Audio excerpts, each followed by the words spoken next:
one of the offense in chanting is to maintain material attachments, even after understanding so many instructions.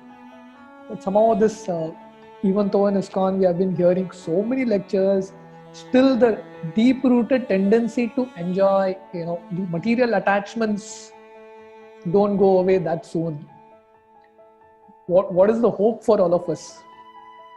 Well, it goes back to the point that I made, that when you read something, according to your subjective view, you interpret it in a particular way. And in this scenario, material, we can't maintain material attachments.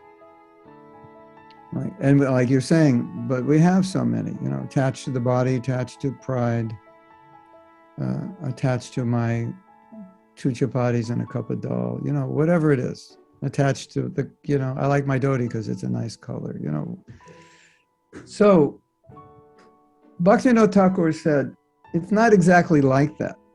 It's chanting the holy name with the desire to increase one's material life. That's actually what it means. So, like sometimes devotees will say, is it okay to pray that I get this job when I'm chanting Hare Krishna? That's the offense. Is it okay to pray that I get this job if it's going to help me in my Krishna consciousness because it's less hours and more money and I can do more service and give more money? No, not really, as long as there's a mood of detachment. But during japa is probably not the best time to pray for it. But specifically, praying for that job because I'd like to have more money or more prestige, that's what he's referring to. To maintain material attachments. You see, the thing is, we're trying to give up material attachments. So a lot of our attachments are just conditioned responses. They're not conscious efforts. You may sometimes have an attraction to something, but you'll never act on it because you're in your intelligence, you've already decided, I'm never going to do that again. But it doesn't mean that the fragrance of that attachment has left your heart. You're cleaning your heart, so the fragrance of the attachment's still there, so you can still smell it. And your heart is trying to tell your mind, why don't you do this? And your mind is saying, but I've already vowed not to do it, so I'm not going to do it. And you're wondering, why my heart is still feeling this if my intelligence has already decided not to? And it's just part of the process of purification. So if we have attachments but we're not acting on them, then technically speaking, we don't have them. Because whether we have them or not, if we're not going to act on them, the result in the end is going to be the same. I didn't act on them. So it's referring to more of that. It's just so devotees don't get discouraged by this when they read it. Right. The other one is to think I am the body and everything is mine. And so, every morning I wake up and I'm fully body realized. I don't want to get out of bed.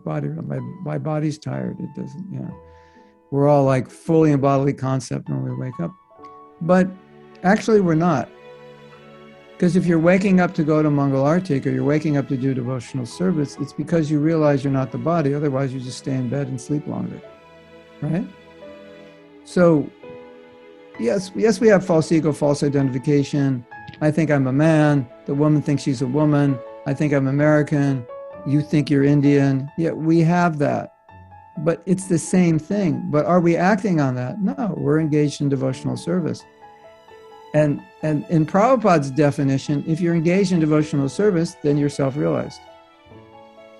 So if I'm chanting Hare Krishna and and I've identified, this is my family, this is my country, and again, I want to expand those things, those false identities, that's an offense to the holy name.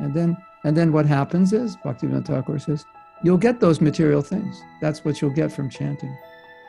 But spiritually, you'll get nothing. You won't even get to Namabhas, Anartha Nivritti. You won't even get there. So I'm saying this not to take it lightly, that we shouldn't give up our attachments, but just to clarify it, because if we don't, we can become really discouraged. right? Think, what's Got the it. use? You know.